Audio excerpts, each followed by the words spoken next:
Hello friends, welcome to my YouTube channel. Today I am going to start history chapter number 1, the French Revolution. तो French revolution के बारे में पढ़ने वाले ये हिस्ट्री का 9th का चैप्टर 1 है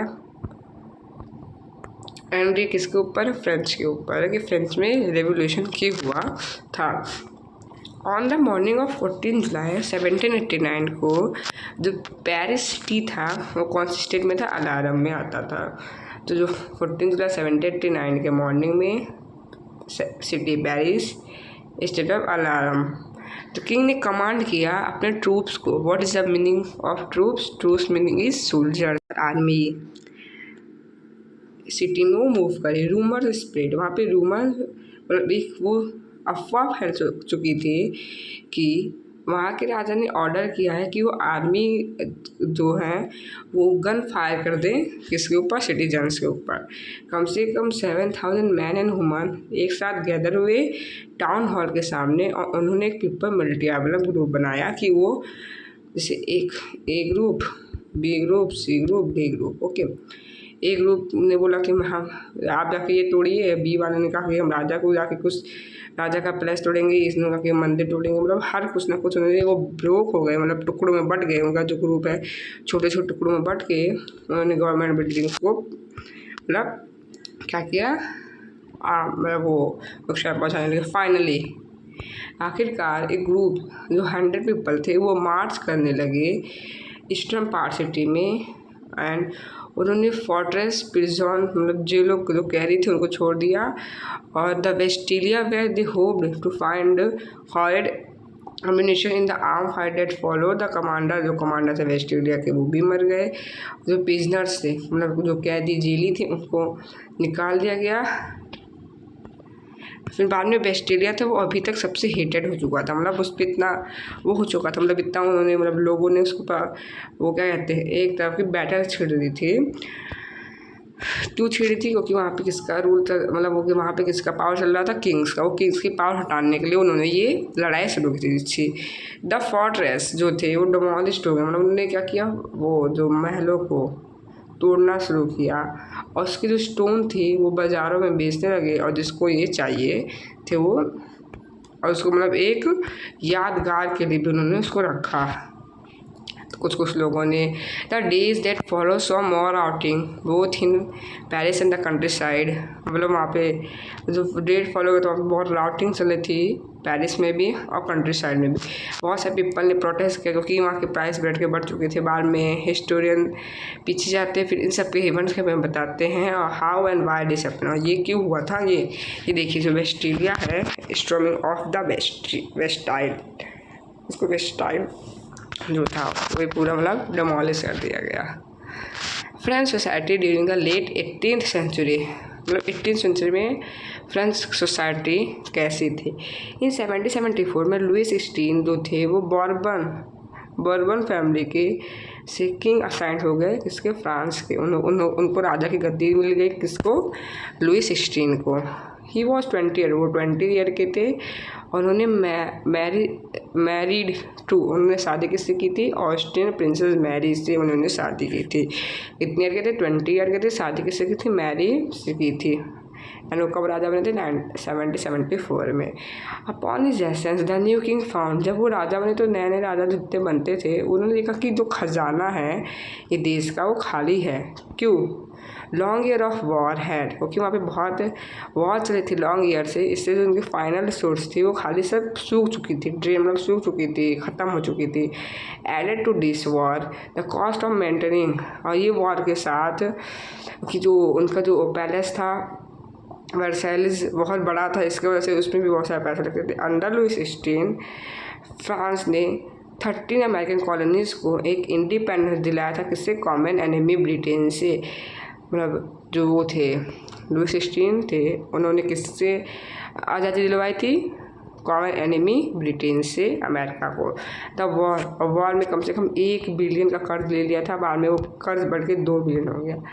और लैंडर जो स्टेट के डेटे थे, जो लैंडर्स थे मतलब जो ज़मींदार थे, अब उन्होंने 10% इंटरेस्ट लोन पे चालू कर दिया लेना। सो द फ्रेंच गवर्नमेंट जो थी वो अब्लाइड, मतलब वो अब्लाइड हो गई थी और जो उनका बजट था वो इंक्रीज़ कर दिया क्योंकि उनको अपना एक रेगुलर एक्सपेंस चलाना था, जैसे मेंटेनिंग, आर्मी को मेंटेन करना था, कोर्ट को, गवर्नमेंट को चलाना था, ऑफिसेस को, यूनिवर्सिटीज़ को चलाना था। स्टेट ने इसके वजह ये सब चलाने के लिए स्टेट ने टैक्सेस को इंक्रीज़ किया, या even the measure would not है फिक्स्ड। अभी भी उनके मतलब टैक्स उनके तो भी उनके पास उतना पैसा नहीं आता था टैक्स बढ़ा के भी। फ्रेंच सोसाइटी जो थी 18th सेंचुरी में वो डिवाइड हो गई थी। इन 18th सेंचुरी में जो फ्रेंच सोसाइटी थी वो 3 पार्ट्स में डिवाइड हो गई थी, 3 स्टेट्स में डिवाइड हो गई थी। और जो 3rd स्टेट के लोग थे खाली उनको टैक्स देना पड़ता था। It is important in 3 parts French society are divide and only member of 3rd state should pay tax. Okay, ये देखिए इसका सोसाइटी ऑफ ईच स्टेट है। देखिए फर्स्ट स्टेट में क्लेजरी आते थे, सेकंड में नोबलिटी आते थे, एंड थर्ड में कौन आते थे? जो टैक्स, ये टैक्स पे करते थे। ये टैक्स दोनों नहीं पे करते थे, फर्स्ट सेकंड। तो बिग बिजनेसमैन, मर्चेंट्स, मतलब जो व्यापारी थे, वो लॉयर्स, पीसेंट, आर्टिसन, ये सब आते थे। सोसाइटी जो थी ईच स्टेट की, वो फ्यूडल सिस्टम को, मतलब जो मिडिल एज में उसकी जो ओल्ड ज़माइन उसके हिसाब से वो चलती थी। और वो कब डिस्क्राइब किया गया? 1789 में। फिगर 2 में देखिए how the society of each state in France was organise. कैसे सोसाइटी बनी थी, मतलब कैसे 3 पार्ट्स में उन्होंने बांटा था। फर्स्ट स्टेट में क्लेजरी, सेकंड में नोबलिटी आते थे, और थर्ड में बिग बिजनेसमैन आते थे। Okay, and pheasant, small farmer, ये सब आते थे। पीसेंट, जो पीसेंट थे, मतलब मान लीजिए 100 पीपल में से, मान लीजिए फ्रांस की पॉपुलेशन 100 है, उसमें से 90% पॉपुलेशन किसकी थी? पीसेंट्स की ही थी। How ever only small number, और उनके मतलब 90% के होते हुए, थोड़े 90% किसान होते हुए भी थोड़े लोग के पास ही खुद की ज़मीन थी, और जो 60% थी वो दूसरे की ज़मीन पे काम करते थे। जैसे नॉबल्स के वहाँ पे, जो नॉबल्स के पास होता था ज़मीन, उसमें किसान काम करते थे, या चर्च में, या दूसरे रिचर मेंबर्स के पास जो 3rd स्टेट में होते थे। द मेंबर जो होते थे फर्स्ट 2 स्टेट के, तो पहले 2 कौन से थे? क्लेजरी एंड नोबलिटी। क्लेजरी मतलब क्या होता है? Group of person invested with special function, मतलब को इन्वेस्ट करता है स्पेशल फंक्शन में, चर्च में। तो देखिए पहले 2 स्टेट तो थे वो इन्जॉय करते थे क्योंकि उनको प्रिविलेज मिलता था बर्थ के साथ। मोस्ट इंपॉर्टेंट जो है वो मतलब पे टैक्स खाली 3rd को पड़ता था। जो नॉबल थे वो इन्जॉय करते थे फ्यूडल को, कि उनको प्रिविलेज क्या मिलता था? प्रिविलेज ये मिलता था कि वो बचपन से ही उनको टैक्स पे करने की जरूरत नहीं है। अगर वो बच्चे को अपने पढ़ाएंगे तो फिर टैक्स कितने पे करना है। This included feudal dues which were extended. वो सब किससे लिया जाता था? ये फ्यूडल ड्यूज किसानों से टैक्स लिया जाता था। Teacher were obliged to render service to lord, to work in the house में, फील्ड में, वो सब आर्मी में, और वो सब आर्मी में पार्टिसिपेट करते थे और रोड्स को बनाते थे, और आर्मी में वो सब आर्मी के लिए काम करते थे। द चर्च, वहाँ पे एक टैक्स चल रहा था उसमें 33 है। 33 है किससे लिया जाता था? पेशेंट से 33 से। और फाइनली और जो सारे 3rd स्टेट जो टैक्स देते थे उस टैक्स को टेल कहा जाता है। ओके, टेल कहा जाता है 33। नंबर ऑफ इनडायरेक्ट टैक्स, तो इनडायरेक्ट टैक्स देते थे which they live on articles of everyday consumer like salt, pay, tobacco, मतलब हर चीज़ पर टैक्स देते थे। और उन्होंने ये टैक्स की वजह से ही 3rd स्टेट के ऊपर एक बर्डन डाल दिया था। एंड ओके, सो ये देखिए द स्ट्रगल टू सर्वाइव, जीने के लिए उनको कितनी स्ट्रगल करना पड़ा। पॉपुलेशन जो फ्रांस की थी वो 23 मिलियन से, मतलब देखिए 1715 में जो पॉपुलेशन थी वो 20 मिलियन थी। What is population? 23 मिलियन थी। बट इन 1789 में ही उसकी जो पॉपुलेशन थी 28, मीन्स कम से कम 50-60 सालों में ही, 50 से 70 साल के बीच में ही उसकी पॉपुलेशन बहुत ही ज़्यादा बढ़ गई। 5 मिलियन उसकी पॉपुलेशन रोज़ हो गई, बढ़ गई। ओके, अब पॉपुलेशन बढ़ी तो देखिए डिमांड ज़्यादा, पॉपुलेशन ज़्यादा खाना चाहिए होता है। प्रोडक्शन जो ग्रेन का होता है वो उतना नहीं हो पाता था डिमांड के हिसाब से, सो इसलिए ब्रेड के प्राइस बढ़ा दिए। और इतनी बहुत तेज़ी से वो सब के जो डाइट्स के, आटे, वीट, सबकी राइट इतनी तेज़ी से बढ़ रहे, कोई अवेलेबल ही नहीं था। जो गरीब थे वो तो खरीद ही नहीं पाएंगे। जो बहुत सारे वर्कर थे, एम्प्लॉयड थे वर्कशॉप में, उनकी जो थी वो सैलरी फिक्स कर दी। देखिए आपकी मान लीजिए सैलरी 50,000 है। ओके, एंड हर साल या हर महीने जो है वो महंगाई बढ़ती जा रही है, पर आपकी जो ये है 50,000 सैलरी इक्वल ही है और महंगाई बढ़ती ही जा रही है, तो आपकी जो ये सैलरी होगी वो कम पड़ जाएगी ना। और जो ये सैलरी थी, वेजेस थे, मतलब वो इतनी ज़्यादा बेच नहीं रखे थे कि वो प्राइस के हिसाब से सब खरीद सके। सो जो गैप होता था पुअर और रिच में बढ़ गया था। उसकी वजह से क्या हुआ था, बहुत ड्रॉप, एकदम सूखापन पड़ गया था और बहुत जगह तो हार्वेस्ट ही बहुत कम हो गया था।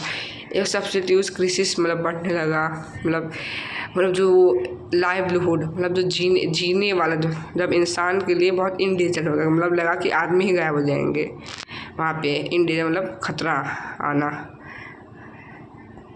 एक ग्रोइंग मिडिल और क्लास, जो ग्रोइंग मिडिल क्लास होती थी in wages and to privilege in the past, जो पीसेंट एंड वर्कर थे वो पार्टिसिपेट करते थे किसमें, टैक्स भरने में और फूड सिक्योरिटी में।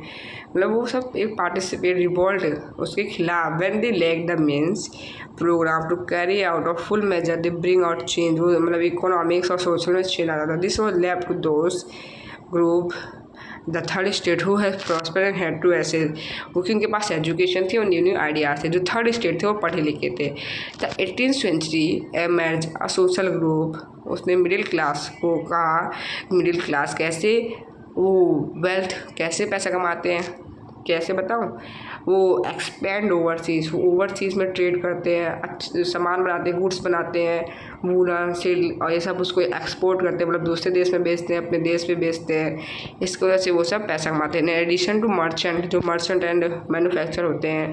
The third state include professions such as lawyer, जो लॉयर्स होते थे, ये सब पैसा कमाते थे। ऑल ऑफ दिस, और सब ये सब पता, लॉयर्स, बिजनेसमैन, स्मॉल पीजेंट्स तक ये सब पढ़े लिखे होते थे और ये बिलीव करते थे कि किसी को प्रिविलेज नहीं मिलना चाहिए पैदा होने के दौरान। Rather a person social protest must depend on merit, उसके मेरिट, उसके पढ़ाई लिखाई के हिसाब से उसको काम मिलना चाहिए। दिस आइडिया वो सब सोसाइटी में लाना चाहते थे और इक्वल लॉ अपॉर्चुनिटी सबके लिए लाना चाहते थे।